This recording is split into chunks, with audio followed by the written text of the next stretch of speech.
While everyone was waiting for the big Tesla Bot 3 breakthrough, the guys at Boston Dynamics went ahead and beat them to it. At a recent expo in Las Vegas, company CEO Robert Plater announced that serial production of the Atlas humanoid robot has officially begun. This is the thing Elon Musk has been promising us for years. But behind that big announcement, the press barely noticed one important detail.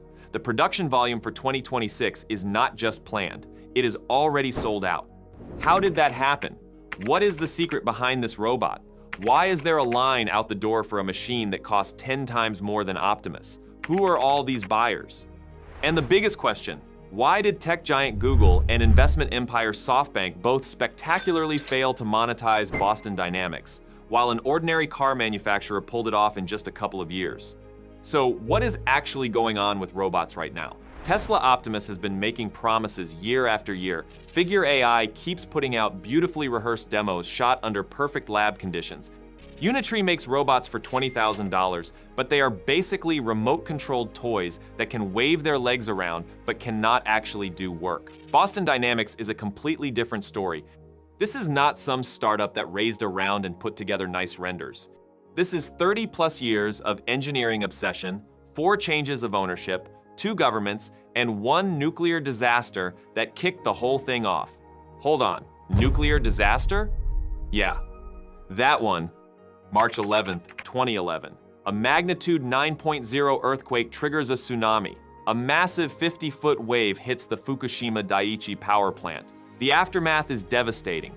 Reactors go down, radiation starts leaking. But here's the most shocking part. The damage could have been minimized if there had been machines that could go inside. This is an uncomfortable truth, but despite everything humanity had built, those machines did not exist. The spaces inside the plant were made for people. Staircases, doors, corridors, dozens of valves you have to turn by hand. You cannot send humans in. That is a death sentence. No suit will save you. So Japanese engineers tried sending robots. Military hardware, built specifically for disaster zones, should have worked. It did not. iRobot's Packbot, yeah, the Roomba company, got stuck on the first staircase. Others could not open a door. Some lost signal within minutes from radiation interference. In the end, a regular door with a handle turned out to be an impassable barrier for the most advanced robots on the planet. The disaster became a wake-up call, and the first to respond was DARPA, the Pentagon's advanced research agency. They reached a simple conclusion: we need robots with arms and legs. Not because it looks cool, but because the world is built for humans, and only a machine with a human form can function inside it. So in 2012, DARPA launched the Robotics Challenge, an open competition to build a humanoid rescue robot. The tasks are simple. For a human, go up a staircase, open a door, drive a car, use tools. Boston Dynamics entered. Their robot took second place. That was the moment Atlas stopped being a lab experiment. But the road to a truly useful robot was still a long one. Here is the central question of this video. How did a car factory solve the problem that DARPA, Google, and SoftBank all could not? Why did they hit a wall for years, while only Hyundai managed to bring Atlas to mass production? The answer is simpler and more elegant than you would expect. To understand it, you first need to understand why everyone else failed. And the story of those failures is way more interesting than it sounds. Let's go back to the very beginning. Mark Raibert founded Boston Dynamics in 1992 as a spin-off from MIT. He was obsessed with one problem that sounds simple until you think about it seriously: making a machine walk on 2 legs. Unlike wheels, every step shifts the center of gravity. Dozens of joints need simultaneous control. One mistake and the machine falls. Dynamic balance in a bipedal system is one of the hardest real-time control problems in existence. Raibert found an elegant solution. Instead of programming every movement rigidly, use physics. Let inertia and gravity help the robot walk. The control system only corrects, never dictates. That principle still underpins every good walking machine today. Experiments cost money, and it came from the one place that never hesitates on breakthrough ideas: DARPA. From 2008 onward, the agency directed roughly $200 million to Boston Dynamics. That is about the cost of 2 F-35 fighter jets, spent not on weapons but on the dream of a walking robot. That budget produced Big Dog, a four-legged robot that could haul 330 pounds across any terrain. The 2009 video where someone kicks it and it catches its balance went viral before that word even meant anything. Of course, the military got interested. They ran field tests and declared them a failure. Why? Dead simple. The robot worked great, but its gas engine was so loud the enemy could hear it from a mile out. That is like going on a stealth mission with a marching band. Not a tactical advantage. A tactical catastrophe. $200 million for the best balance in the world, and the whole thing fell apart because of engine noise. Classic defense spending. The company used those engineering lessons to build a bipedal platform. In 2013, the first Atlas appeared. Still rough, but it already had the core ability, maintaining balance on difficult terrain, even under impact. For its time, this was unlike anything the world had seen. No surprise, Google snapped them up almost immediately. The buy was not impulsive. Google saw a new market forming and launched an aggressive robotics shopping spree led by Andy Rubin, the guy who created Android. Within months, they picked up Boston Dynamics, Shaft, Industrial Perception, and Redwood Robotics, a whole robotics division, reportedly north of $500 million to put together. The vision was huge: build the next platform after smartphones. Robots in every home, every warehouse, all on Google. But problems started right away. First, culture clash. Boston Dynamics built robots for military labs. Their thing was engineering perfection and jaw-dropping demos. Google wanted a product, scale, revenue, ideally within 3 to 5 years. Completely different worlds. Second, the optics. Big Dog videos were going viral and people were freaking out. Skynet memes everywhere. For a company already battling regulators across the globe, owning a military robotics company was not a good look. But the third problem was the real deal breaker. Google does not have factories. Think about that. Google is ads, data, and cloud. No production lines, no hardware supply chains, no teams that know how to take a physical product from prototype to thousands of units. They build software, not machines. For a robotics acquisition, that gap is a death sentence. When SoftBank picked up Boston Dynamics in 2017, a new chapter started. SoftBank is its own kind of story.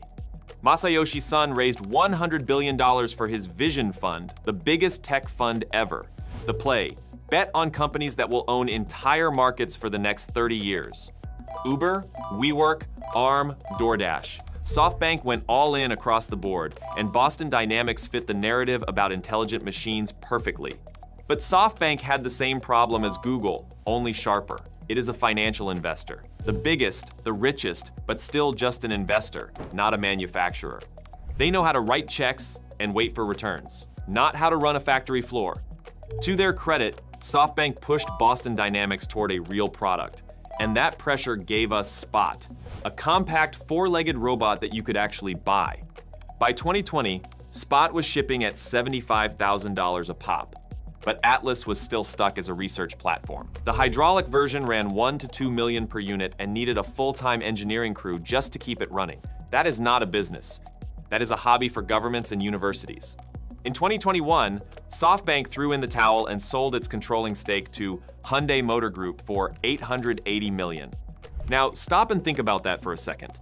A car company just bought the best robotics company on Earth, the one that Google could not monetize with $500 million, the one SoftBank could not crack with the biggest tech fund in history. Either this is a genius move or a really expensive way to light money on fire. Let's figure out which. While Google and SoftBank were searching for a business model, the robotics world experienced a Cambrian explosion. The buzz from Boston Dynamics videos and breakthroughs in AI led to Figure AI, 1X Technologies, Apptronic, and Agility Robotics. Dozens of startups started pulling hundreds of millions in venture money, all promising humanoid robots for industry. Elon Musk accelerated the boom.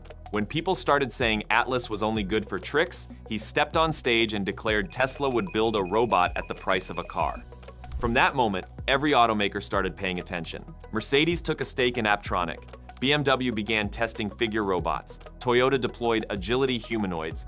The race had officially started, and Hyundai had its own strategy, the only one that made sense. By the time of the acquisition, Boston Dynamics had the hydraulic Atlas. an engineering masterpiece with unmatched stability and body control. Videos of backflips, parkour, and dance routines had tens of millions of views, but a single unit cost an estimated $1 to $2 million. Many parts were 3D printed with integrated hydraulic channels. It had top-tier LiDAR, real-time balance sensors, and powerful onboard computers, a stunning machine and completely uneconomical. Hydraulic systems leak, hoses tear during falls, and the whole setup demands constant monitoring. This was not a product, it was a laboratory installation. But Hyundai looked at all of this and saw opportunity, not a problem. Here is the fact that every Boston Dynamics competitor does not want you to know. The most expensive part of a humanoid robot is not the processor, not the cameras or sensors, not the AI software. It is the actuators, the electric joints and drives that move the limbs. According to Hyundai Mobis, actuators make up more than 60% of the material cost of a humanoid robot. They determine whether the robot can grip with the right force, feel resistance, handle unexpected contact without snapping. Building industrial-grade actuators that survive an 8 to 10-hour factory shift is technically brutal and expensive. Every competitor, Figure, Unitree, 1X, is banging their heads against this problem. None of them have cracked it at scale. Now, guess what Hyundai Mobis has been doing for the last 15 years? The division that electrified their car lineup. Yeah, actuators. The architecture of a robot joint actuator is closely related to an electric power steering system in a car.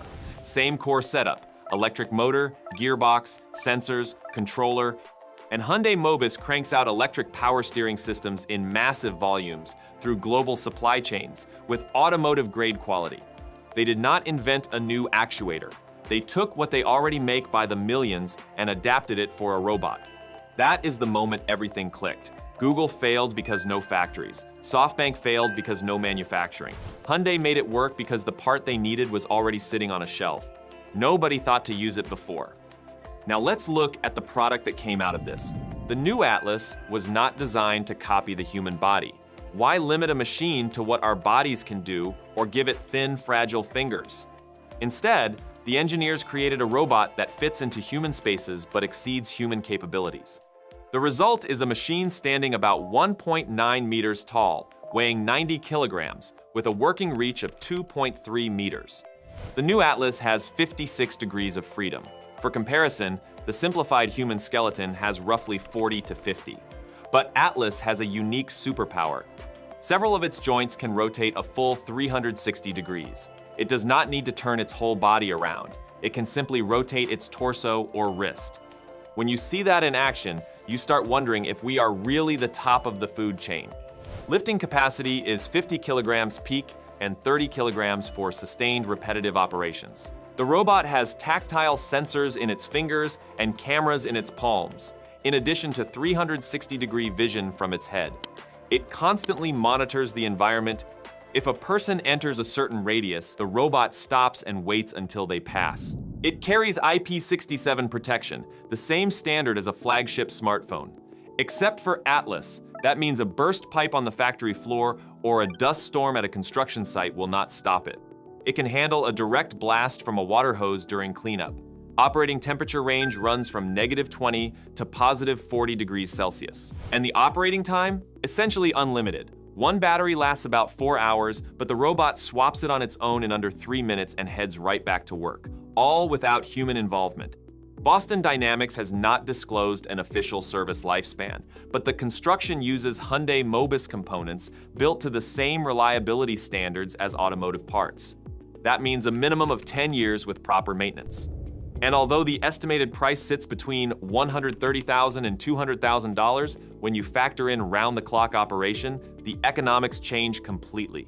The hardware is impressive, but it is useless without brains. And this is where Boston Dynamics made a very smart bet. Instead of building its own AI from scratch, it partnered with two of the best teams in the world. Physical control is handled by Boston Dynamics itself. 30 years of accumulated knowledge about dynamic balance, joint coordination, and spatial awareness. That is something you cannot buy and cannot quickly replicate. Atlas builds a three-dimensional model of every object it works with in real time. It does not just see a part. It understands shape, volume, and physical properties. The reasoning layer comes from Google DeepMind and Gemini Robotics. This lets the robot translate natural language and visual information into actions. You say, "Clear the table, put everything in the bin." The robot understands the command, figures out what to clear and which bin to use. If something falls in its path, it does not wait for instructions. It moves it or goes around it. One command, minimal supervision, job done. For specific applications, additional training is needed. Boston Dynamics partnered with Toyota Research Institute for that. You put on a VR headset and demonstrate a task once. The neural network extracts the principle and transfers the skill to new objects without reprogramming. Any robot can learn a new task in less than a day. And once one Atlas learns something, every unit in the fleet gets it instantly. That capability runs on Orbit, the fleet management platform Boston Dynamics built for Spot and migrated to Atlas. Orbit handles task distribution, performance monitoring, and connects the robot to any existing production system. Its visual language models can even spot safety issues from product spills to debris buildup, no extra charge. You buy the robot, unbox it, connect it within a day, and send it to work. No instructors, no downtime, it is simply ready. This is not one smart robot. It is a system that gets smarter with every hour worked and shares knowledge across every machine in the fleet. That is more impressive than any backflip. Now let's talk money. Boston Dynamics has not announced an official price, but they gave a clear benchmark. Atlas will cost no more than 2 American factory workers for 2 years. Average manufacturing wages in the US, including taxes and insurance, come to about $50,000 per year. 2 workers for 2 years is roughly $200,000. Analysts have widened that estimate to a range of $130,000 to $320,000 per unit. For comparison, competitors are targeting very different price points. Tesla says Optimus will eventually cost around $20,000. Unitree is already selling a smaller humanoid for about $4,000. So Atlas is 10 to 15 times more expensive than what the competition is targeting. But here's the thing, Atlas is already completely sold out. They are not. How? Because businesses do not look at sticker price, they look at total cost of ownership. Atlas works 3 shifts, 24/7. No sick days, no vacations, no demands for raises, no mistakes from being tired at the end of a shift. With a 10-year service life, even at the top end of $320,000, that comes out to under $90 a day. Go ahead and try hiring somebody for that. So who bought them? The entire 2026 production volume is split between 2 customers. First is Hyundai itself, deploying robots at its Robotics Metaplant Application Center in Georgia. Second is Google DeepMind, which plans to acquire units for its research labs to continue developing Gemini robotics. Yes, you might be a little disappointed. More training, more testing. But in Hyundai's case, it is not quite what it seems. Every new technology destined for the assembly line has to go through validation at the RMAC Center first. That is standard procedure, and Atlas is no exception. By 2028, these robots will be standing on the actual production line, performing simple, repetitive operations like sorting parts, servicing machines, and order fulfillment. By 2030, they begin full component assembly for vehicles. And here is a number that shows you how serious this is. $26 billion. That is a small country's budget. And that is how much Hyundai is putting into American manufacturing, starting with a factory to build humanoid robots. Target output, 30,000 units a year. Let that sink in. Hyundai is building a factory that makes robots, so those robots can work in its other factories. That is a closed loop, and it is a brand new page in the history of manufacturing. Now, let's talk about what this means for you personally. Morgan Stanley estimates the humanoid robot market at $5 trillion by 2050. Over 1 billion androids deployed in real environments. Sounds like science fiction, but it is a serious projection built on existing production plans and pricing curves. The first applications are predictable: heavy physical labor, warehouses, logistics. 3 factors converge: global aging and workforce shortages getting worse by 2030. The economics of robots versus human workers, and 30 years of research finally reaching commercial maturity. The transition will not be instant. Many experts say we are already adapting too slowly. Several years of lead time may not be enough. Think about that. Skeptics have arguments too. demos are not production. Bloomberg pointed out that home robots at CES struggled to load a washing machine. Factory reliability remains unproven at scale. The price makes Atlas a product for large corporations only. And if Tesla delivers Optimus at $20,000 with decent reliability, the math changes. But these are arguments about speed, not direction. Robots are coming. Let's come back to the question we started with. How did a car factory solve a problem that Google, DARPA, and SoftBank could not? It comes down to motivation. Google wanted a platform play. SoftBank wanted a growth story for its fund. DARPA needed military applications. Hyundai needed a fix for its own assembly line.